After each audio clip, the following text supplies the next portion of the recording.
They're sort of all over the front papers, different bits of the world. Into the danger zone, the euro crisis spins out of control. That's your front page here at The Guardian. Now, what's actually interesting about their article is that it focuses on supposedly secret talks that the paper says are going on in Brussels between French and German representatives about the idea of fragmenting the eurozone completely, pushing all of those periphery countries out and creating a much smaller, much more tightly unified union consisting really of just France and Germany, those core countries around there, which would then have a shared tax and fiscal policy. Now, the existence of these secret talks, The Guardian says, has been denied by both Paris and Berlin, but the paper says they have it on good authority that they are happening. They are preparing for this smaller, much more unified eurozone ahead. It'll be intriguing to see if that happens, wouldn't it? The role of the European Central Bank also being increasingly controversial for the papers. Well, it's under fire in the New York Times. They reckon that one of the main causes of this is the refusal of the European Central Bank to act unilaterally and decisively. Basically, they're wedded to the idea, or rather the paper says the bankers are wedded to the idea that it was created to keep inflation down, so they refuse to lower interest rates or do anything that would help growth while most of Europe's economies are shrinking. They say the really important thing that's happened recently, the really important departure, isn't Papandreou's or Berlusconi's, it's actually Jean-Claude Trichet's, and the man who can do the most to help pull Europe out of this crisis now is his replacement, the Italian who's now the central bank governor, Mario Draghi. They reckon he can do more than Sarkozy or Merkel or anyone to pull Europe out of this crisis if he decides to lower interest rates, print some money and change the way the European Central Bank operates. Elena's going to take us to Greece now. Still, of course, no Prime Minister. What are the papers saying about that one? Well, end this chaos. That's the headline on the front page of Katy Merini. They say, look at this front page, that they are just fed up.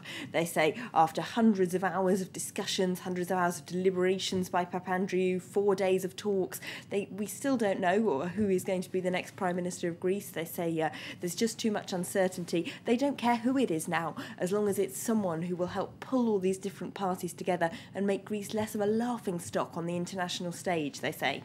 Let's look at something completely different now. Got a story from Mexico. This is a report made by Human Rights Watch, the NGO, which has been published today in La Jornada, the Mexican left-wing newspaper.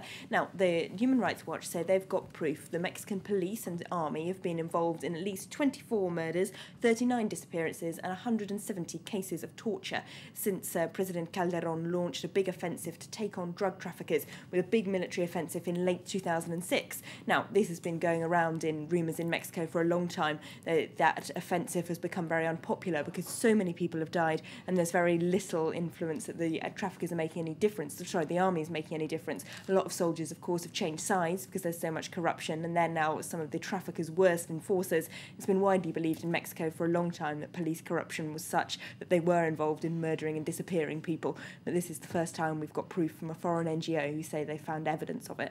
Going to go to Britain. Students taking part in a big demonstration yesterday in London. An overwhelming show of force quells fees protest. That's the headline here in The Independent. If we have a look at their photo, they've got almost more police than students in that picture there, and they're complaining that the Metropolitan Police is cracking down too hard. They say they authorised the use of rubber bullets yesterday, even though they weren't used, and tried to threaten potential protesters to keep them off the streets. And our culture presenter here at France 24, Eve Jackson, would be very proud of you now because you've got a bit of culture for us. We've got some opera, so Opera. high culture for you there, Stuart. This is Julian Assange, the opera. It's already been turned into a play. It was also an autobiography that you might remember I told you about. It was disowned by Assange himself. And now Opera Australia are turning the story into an opera. The tenor playing him says the story's got everything. It's got heroes and villains and both in one, in fact. So they're hoping it gets younger people into the opera. I'm intrigued to hear the first song. It'll come, it'll come. All right, Elena, thanks very much, Elena, with the international papers here on France 24. Here's the headlines then. Another day, another series